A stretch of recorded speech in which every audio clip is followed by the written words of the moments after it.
Bismillahirrahmanirrahim. Alhamdulillahirabbil alamin.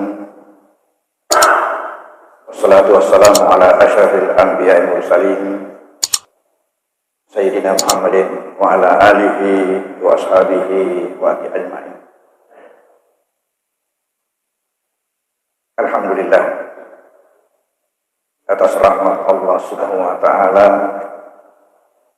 maka pada subuh hari ini kita masih dapat melangkahkan kaki kita ke tempat yang suci lagi mulia dan penuh berkah ini sebagai perwujudan dari Dia dan kehambaan kita kepada Allah Subhanahu wa taala dengan kehadiran kita melaksanakan salat subuh secara berjamaah yang merupakan salat berjamaah yang paling afdal di dalam semalam.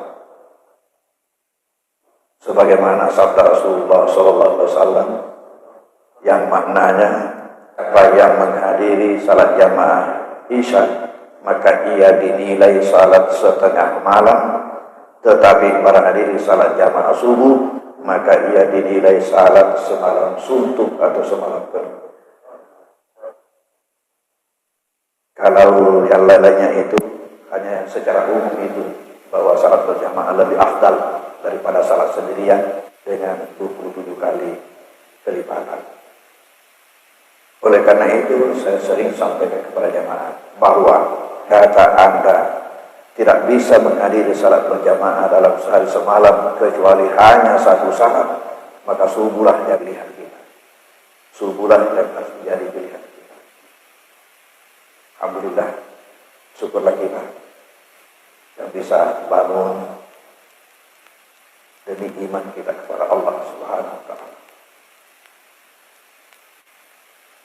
Kita sekarang menghadapi bulan suci Ramadan,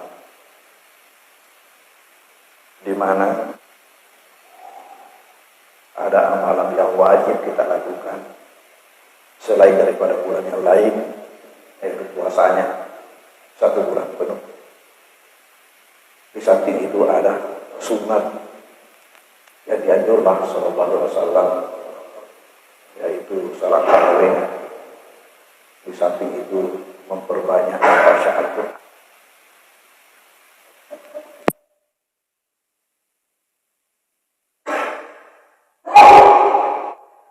Berkaitan dengan ibadah puasa, itu didasari atas firman Allah yang mengatakan ya ayyuhalladzina amanu kutiba alaikumusyamu kama kutiba alal ladzina min qablikum la'allakum tattaqun. Dan perlu kita ketahui bahwa puasa ini beda tingkatan daripada salat. Perintah salat 5 waktu sebagaimana kita ketahui bahwa itu baginda mendapatkannya sewaktu peristiwa Isra Mi'raj. Dan ini terjadi 1,5 tahun sebelum ke Madinah. Sementara perintah puasa itu yang kedua setelah beliau hijrah ke Madinah. Jadi boleh dikatakan beda 3 tahun. 1 sebelumnya dan 1,5 tahun setelah hijrah antara perintah salat dan perintah. Kemudian yang membedakan lagi bahwa perintah puasa itu Rasulullah terima di atas bumi ini di bawah Jibril dengan ayat itu tadi. Sementara perintah salat Nabi diundang khusus dan diberi perintah Jibril untuk mengantar beliau untuk naik menerima perintah salat waktu. Tentunya ini kalau kita dulu ajaran agama kita yang dibawa oleh Rasulullah, semuanya itu diterima di atas bumi kecuali salat 5 waktu. Tentunya ini suatu pertanda mengenai keistimewaan salat 5 waktu itu di samping hal-hal yang lain. Pada bulan Ramadan, Rasulullah mengatakan, "Man qama Ramadanan wa ihtisaban, ghufira lahu ma taqaddama min dzambi." Siapa yang melakukan qiyam Ramadan. Apa yang dimaksud dengan qiyam Ramadan? Ialah dengan bangun melaksanakan amal.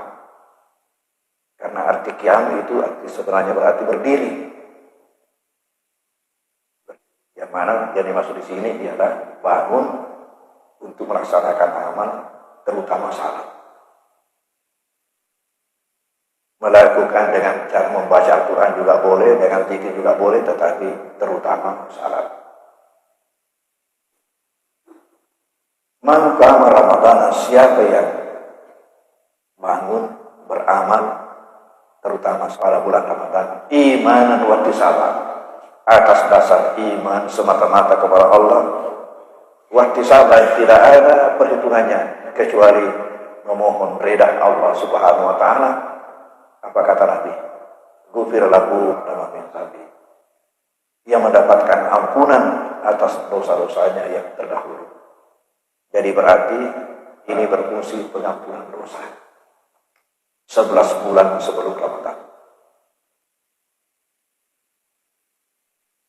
Nabi awalnya hanya menganjurkan seperti itu. Lalu sahabat-sahabat merespon, datang ke masjid, salat. Tetapi apa yang terjadi? Mereka itu salat sendiri-sendiri. Tidak ada ditentukan imam. Salat sendiri-sendiri. Dan tidak ada penentuan berapa rakaat. Mereka itu salat sesuai dengan kemampuan masing-masing. Dan menurut Sayyidah Aisyah, ada juga sahabat itu yang tidak punya hafalan, pergi nguping. Mana yang dia nak? Di situ dia ikut jadi makmum. Ini awal kisahnya ini salat tarawih. Dia ikut di situ. Sampai Aisyah menyatakan ada yang 3 orang makmumnya, ada yang 5 orang makmumnya, macam-macam. Jadi berarti banyak imam, kelompok-kelompok. Nabi hanya melakukannya amalnya. Lalu pada malam 23 Nabi keluar. Keluar dari mana? Keluar dari kamar beliau. Karena ibarat ini di situ berdempetan, di situ rumahnya.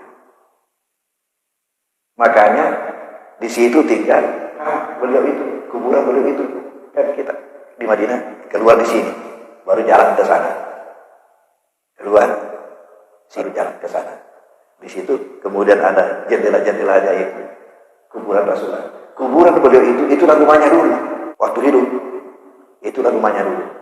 Jadi berdempetan dengan masjid. Beliau hanya salat, ini awalnya salat dalam kamar.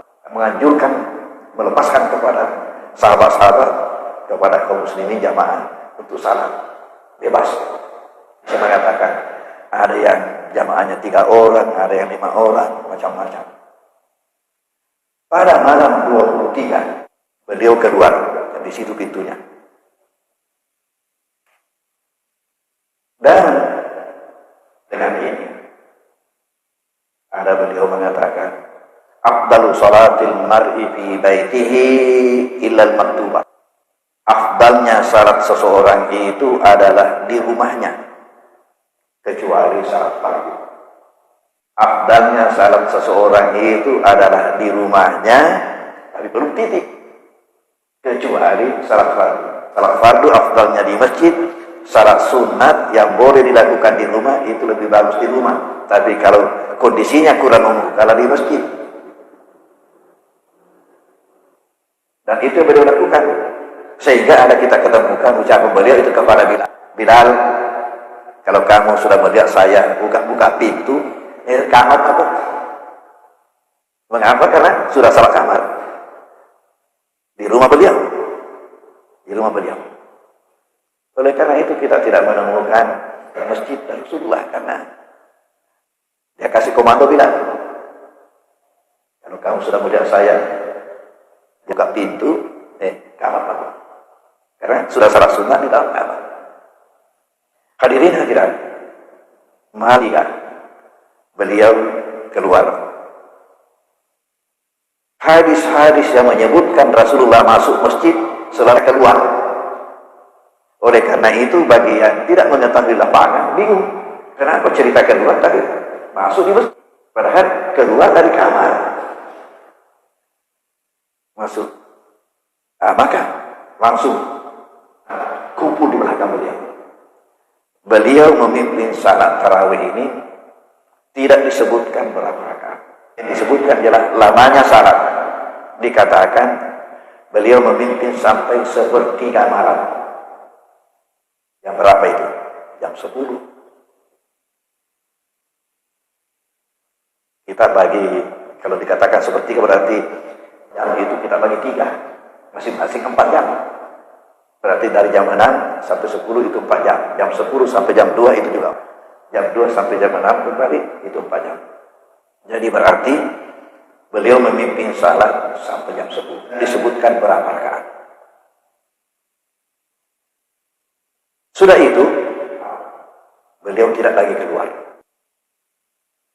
Jadi jamaah ya terpencar-pencar lagi. Malam 25 beliau keluar lagi. Beliau memimpin salat tahu sampai tengah malam. Nanti sampai jam 12 malam. Juga tidak disebutkan berapa rakaatnya.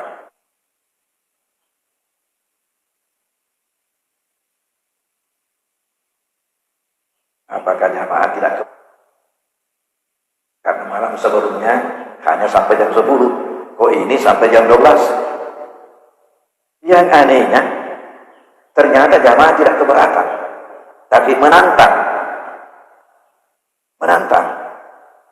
bagi jamaah mengatakan, mengapa kita tidak dipimpin salat sampai dini hari? Ya.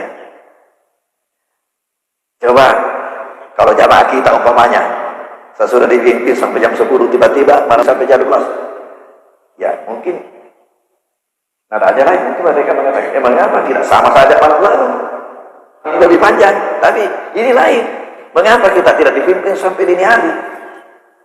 Lalu apa jawaban beliau? Kalau saja ngikuti imam sampai imam itu pulang baru juga kamu pulang, imam dari masjid baru kamu juga keluar dari masjid, maka kamu dihitung salat sampai dini hari. Itu kata beliau. Ya, kamu mengikuti imam, nanti beliau pulang baru juga kamu pulang, maka kamu dihitung salat sampai dini hari. Ini malam 25. Malam 26 beliau tidak keluar lagi. Jadi berarti beliau ini melihat 23 baru 25. Berarti diselingi malam 24 tidak keluar. 26 juga tidak keluar. Malam 27 beliau keluar lagi. Memimpin jamaah syarat sampai kapan? Sampai perawi hadis mengatakan sampai kita cemas. Bisa-bisa kita ini kehilangan sahur. Jadi berarti kira-kira sampai kapan itu? Ya, sampai ragu-ragu. Mungkin sampai jam 3. Sekitar itu, karena sampai kami cemas. Ya, bisa-bisa kita ini kehilangan sahur. Lalu malam 28, ini 25, 23, 25, 27. 28 tidak keluar lagi. Nah sekarang malam 29. Jamaah sudah ambil urusnya. Beliau itu keluar pada malam-malam tadi. Penuh masjid menunggu. Ini malam 29. Karena beliau keluar 23, 25, 27. Nah, 28 tidak, berarti pasti ada 29. Ternyata Nabi tidak keluar. Nabi tidak keluar. Nanti keluar pada subuh hari. Waktu kan subuh. Setelah selesai salat, beliau berdiri, pidato. Saya tahu hati kalian. Apa maksudnya? Pasti bertanya-tanya, mengapa saya tidak keluar tadi malam memimpin salat? Apa kata Nabi? Saya tidak keluar karena saya berpikir, jangan kalau setiap malam saya keluar lalu turun ayat yang mewajibkan syarat ini sementara kalian tidak mampu untuk melaksanakannya.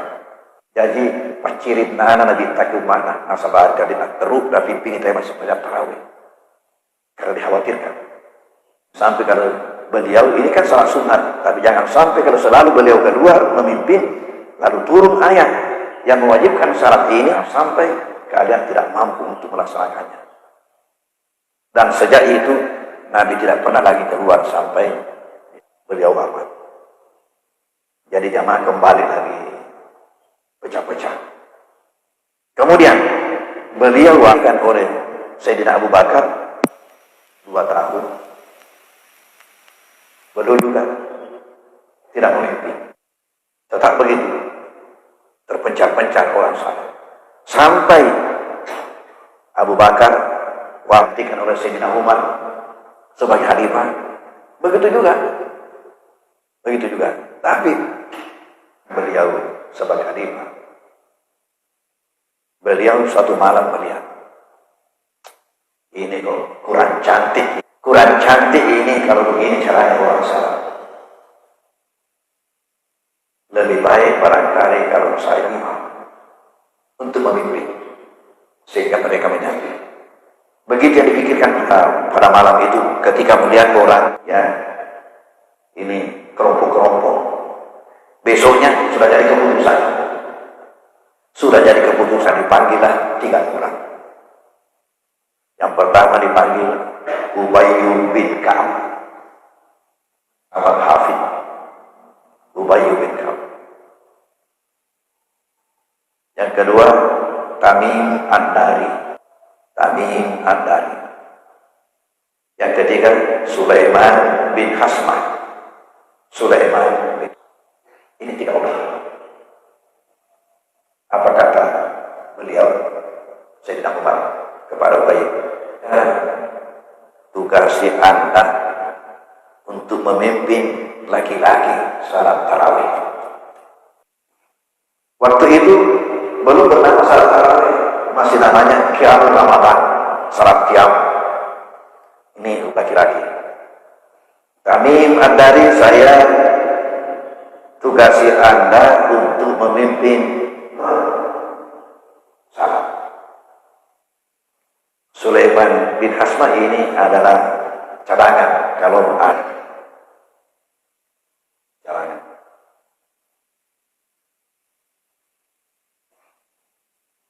Sekarang pertanyaan, mengapa lain imam laki-laki, lain imam perempuan? Mengapa tidak disatukan? Jawabannya ialah ada loudspeaker, belum ada pengeras suara, sementara bacaan imam ini panjang. Jamaah banyak, seandainya imam membaca dengan suara biasa tidak kedengaran perempuan. Kalau dia mau keras-keras suaranya, habis suaranya salatnya. Dan ini Arab tidak sama kita, agak jauh-jauh antara laki-laki dengan perempuan. Kalau kita memperoleh dekat-dekat tidak apa-apa, tapi kalau orang Arab bahaya. Bisa-bisa jamaah yang di belakang itu tidak menghadap kiblat, tapi balik menghadap ke belakang.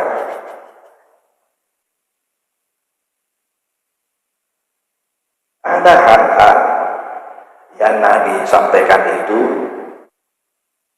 karena faktor kulturnya orang Arab. Ada faktor kulturnya. Seperti umpamanya, adanya Nabi mengatakan, jangan larang perempuan itu pergi ke masjid salat berjamaah, walaupun ya salat di rumah saja. Malah ada lagi mengatakan paling afdal kalau di dalam kamarnya. Ini karena faktor larang. Yang selama ini perempuan itu tidak boleh jalan sendirian, tidak boleh, harus ada ya mahramnya atau muhrimnya banyak. Hanya sekarang ini ada perubahan drastis di Saudi Arabia akibat daripada perbuatan Pangeran Muhammad bin Salman MBS. melakukan perubahan luar biasa. Mengizinkan untuk membawa kendaraan, mengizinkan perempuan yang untuk menonton sepak bola, mengizinkan perempuan untuk bermalam di hotel sendirian, ya. Yang sebenarnya itu ya bertentangan dengan syariat. Hadirin hadirat, kita kembali ke kita. Ini juga tidak diceritakan berapa salatnya. Tetapi yang jelas bacaannya yang panjang. Bacaan yang panjang. Bagaimana bacaan yang panjang itu? Yang adanya muncul istilah salat tarawih. Dan ada disebutkan bahwa tiang Masjid Madinah, ya kita yang sudah pernah ke sana tahu betul itu. Bagaimana banyaknya tiangnya itu mustahil. Sampai saya biasa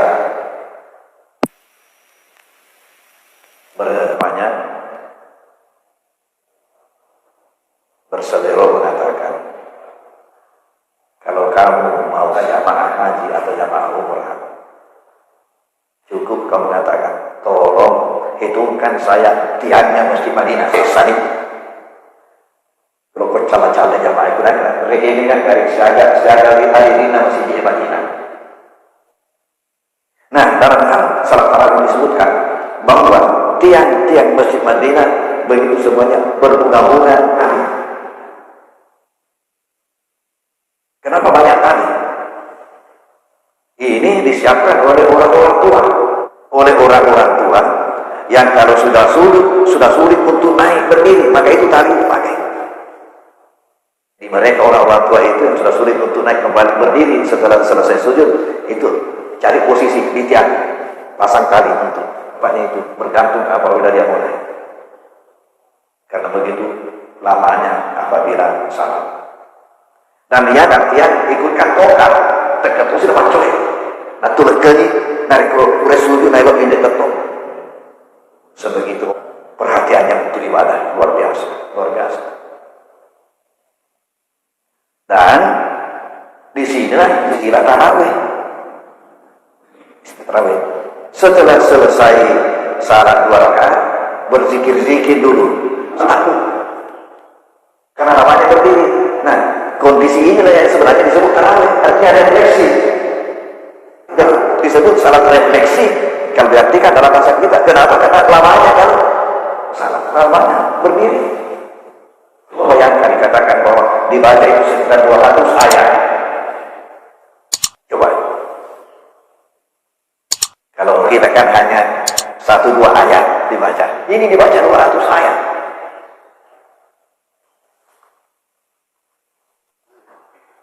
Makanya perlu tarawih di antara salatnya itu perlu dulu untuk melakukan.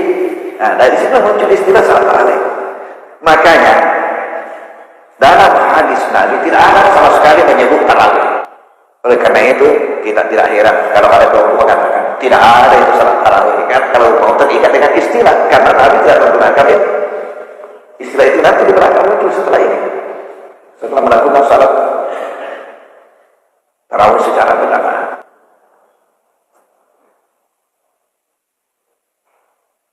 Lalu kemudian berapa rakaat salatnya? Ya masyhur menurut hadis-hadis yang kita ketemukan itu 20 rakaat dengan 3 witir. Dan itulah sampai sekarang yang terjadi di Masjidil Haram. Yang terjadi suci. Setiap Ramadan harus tamat. Dan tamatnya itu malam 29. Pada malam 29 sudah harus tamat. Mengapa? Karena belum diketahui apakah Ramadan ini sampai 30 hari atau tidak. Tetapi mereka harus siap bahwa sudah tamat Al-Quran dalam bulan Ramadan melalui salat tarawih. Sehingga untuk yakinnya malam 29 sudah harus tamat. Karena besok malam 30 kita menunggu pengumuman. Kalau melihat bulan kita lebaran, tidak melihat bulan lanjut menjadi 30 hari puasa. Sehingga karena mau yakin tamat al-tarawih, maka pada malam 29 sudah khatam. Pertanyaan, bagaimana jika sekiranya malam menjadi 30 hari? Apalagi yang dibaca imam pada malam 30? Kan sudah habis, selesai malam lalu. Ternyata kalau sampai 30 malam Ramadannya itu, sisa imamnya membaca ayat-ayat pilihan pada malam 30 itu, kalau 30 malam. Inilah salat tarawih. Lalu hadis Nabi yang menyinggung mengenai salat malam beliau itu, di mana Aisyah mengatakan bahwa alat baginda itu, ya, apakah dalam Ramadan atau di luar Ramadan, itu 8 rakaat ditambah dengan, sehingga ada orang yang tidak menerima itu ada salat tarawih dan hanya melakukan ini 8 rakaat ditambah 3. Namun di sisi lain, selama kita beramal pada malam sudah kena qiyam Ramadan dalam bentuk apa saja. Selama kita beramal dalam bulan Ramadan itu sudah kena, kita sudah qiyam Ramadan. Istilah Nabi qiyam Ramadan adalah tegak beramal pada malam-malam bulan Ramadan. Lalu sebenarnya salat tarawih ini afdalnya bukan dari segi berapa rakaatnya, tapi afdalnya berapa lama kita beramal. Di situ keutamaannya, berapa lama kita beramal, bukan berapa rakaatnya kita beramal. Kalaupun 2 rakaat tetapi itu yang lama, itu afdal. Nah, Nabi pernah lakukan itu. Sebelum melakukan ini, gelap-gelap salat. Lalu ada sahabat bernama Huzaifah menemukan Nabi, terus berdiri di belakang salat. Allah Akbar. Apa yang terjadi? Nabi membaca surat Al-Baqarah. Setelah selesai Fatihahnya. Ini Al-Baqarah 286 ayat. Maka Huzaifah berpikir, paling-paling 100 ayat rukuk. Nabi, itu salat tarawihnya. Sebelum secara resmi keluar itu, sampai 100 rakaat Nabi tidak rukuk. Maka Huzaifah lagi berkata, paling-paling selesai al-rukuk. Selesai Al-Baqarah, ternyata tidak rukuk. Mati ini. Ditambah dengan An-Nisa. Dan sesudah An-Nisa baru diambil Ali Imran. Bayangkan itu, 3 surah dibaca dalam 2 rakaat. Ini. Dan apa kata Huzaifah? Tidak pernah melalui ayat yang bermuatan rahmat kecuali beliau berhenti berdoa supaya mendapatkan rahmat. Dan tidak pernah melalui ayat yang bermuatan azab kecuali Nabi juga berhenti berdoa supaya dihindarkan daripada azab itu. Ya, lalu apa yang terjadi? Begitu selesai ya 2 rakaat ini, Bilal sudah tiba menunggu azan subuh. Berarti 1 malam itu salat hanya 2 rakaat. La ilaha illallah. Kira-kira kalau ada imam yang mau coba-coba melakukan salat begini, memberikan amal lagi.